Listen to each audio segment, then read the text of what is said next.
are you thinking about, like, for this kind of shot? Because obviously not going to be, you're not hitting a full swing. You're not going full bore, because you'd probably put it in the back of those trees. Yes. Right? So obviously distance control is a big part of short game. Yes. And whatnot. So one of the things I like to kind of talk to you about is, I call it, it's one of the most popular things that's out there is called the clock drill.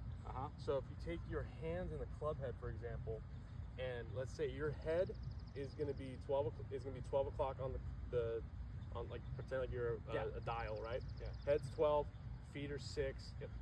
This, well, I guess let's go this way so I mirror ourselves. This is going to be 3 o'clock. Yep. That's going to be 9. Yep. Right? So as we can kind of progress ourselves into it, I don't want to get too complicated going like 3:30, 4:30. Let's just do, taking it to 4 o'clock, going to 10 o'clock or 10? X, Y, and Z, right? So then that's what I was talking about earlier, is singing, like, going from ear to ear. Yeah. Right? So does that make sense? So if you're taking it to your ear, right? You're going from essentially 1 o'clock. Yes. Back this way to 11 o'clock. Yeah. That's going to be more full swing. Yes. So if we go, let's just say 3 to 9. Okay. We're not going to go anywhere outside of this kind of little half crescent area here. So this helps with deceleration. I just call it decel, because if you decel, that's going to take a lot of kind of your movement and kind of the way your bottom of your swing is going to act. And so if you just keep that same acceleration through and you're not trying to murder it, let's just try to hit halfway to the red. Okay. Just doing 3 to 9. 3 to 9? 3 to 9. There you go. Crisp contact. Yep. So now what will we have to do to essentially get it farther? You have to take it higher. You're going to have to take the downswing a little higher. Just use it as a clock drill. You can, so I'm going to try 2 to 11-ish. That's fine. Yeah, 2 to 10. 2 to 10 and 2. 10 and 2 essentially. Yeah. There you go. Perfect. Right? So if you break this down, you can break it down to however many golf swings you want to have within. I stole one from the Performance Center. If you want to go put one over there. Yeah, I'll put it over there. Thanks. You can break it down. You're allowed 14 golf clubs, but you only take full swings with 13 of them. You can break it down. You have 39 golf swings if you want to have 3 swings with each.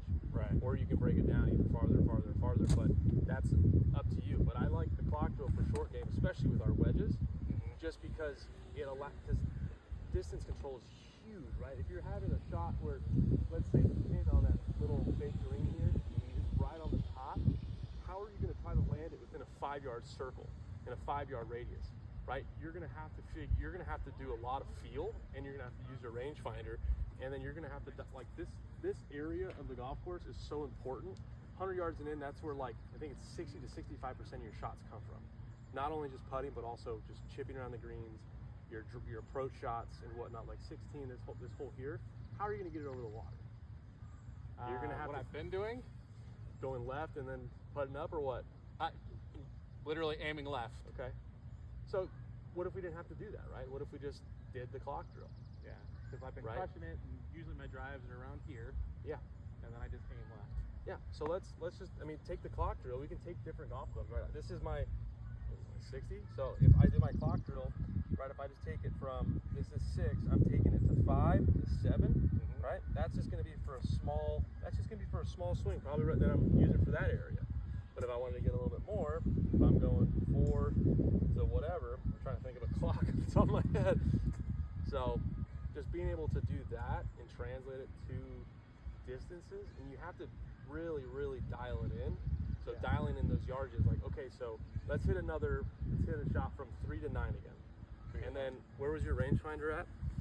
Right Center, side. This one here? Other side. This one? Okay. Yep. All right, so let's hit one with some clean contact. Okay. So 3 to 9. There you go.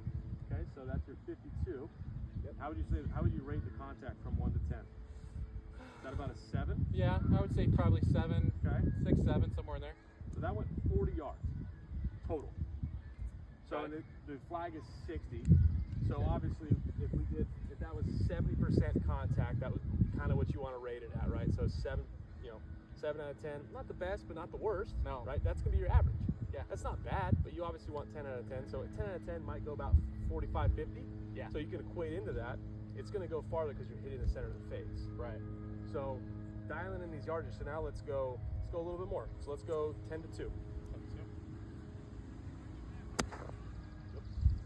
Follow through was a little higher. Little chunky, right? Yep. So that one went, let's see, that one went 50 total. So it was a little, contact wasn't there, but let's get one with good contact. Okay. So this is what, it's monotonous work. This is this is gonna take a lot of practice. So that's fine. There you go, that's better. Yep. So you flew it to the last one, it's gonna roll out about 5 yards or so it's probably gonna be about that 50 number again. Yep. Well, but that one, funny enough, I didn't follow through on that. That was better contact, yeah.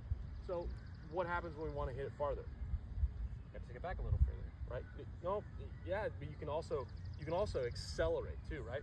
Yeah. Where's the fastest part of the golf swing going to be? It should be past the golf ball. It is. It should be. It shouldn't be at the golf ball. It should be past the golf ball because at this point, right, you haven't released your hands, what we talked about last week, right? We're releasing our hands here. We want to release them out in front of us. So right. yeah, essentially. So right now, my fastest part is right here. Good. That's where it should be. So let's just accelerate through a little harder. Okay. There you go. That was crisp. Yeah. That contact was way better. So obviously these are going to roll out because this isn't like a green. So that one landed probably about, let's see, right about that ball. That one landed at 68, so we'll round up to 70. Yeah. Right? So as you can figure out these yardages, this circle of area, right? Like, I don't know, I'm trying to think of another, like if you had to just plop it over a bunker that you had 2 yards to work with either side, right? You have a lot of stuff to figure out. There you go, that was better. So that was my 3 to 9 to 3 or 3 to 9, whatever you want to call it. 9 to 3. Okay. But it was accelerating a little bit. Exactly. So as you accelerate, what does speed do to the golf swing? It adds a little spin. Well, not only that, but it actually, I noticed the last one, I add a little bit of speed, I'm getting better contact. Exactly. You're an athlete, you figure it out. There you go. Much better. Much better. That's how you do it. Yes. That's how you hit those. I couldn't. No. Again, it's one of those things that it's, unless you're really told or you're given some level of an example of how to do something, you're kind of left out there hopeless and trying to figure it out yourself. And So literally, this is the only way I knew how to hit these, and not well. Yeah. Like I'd get way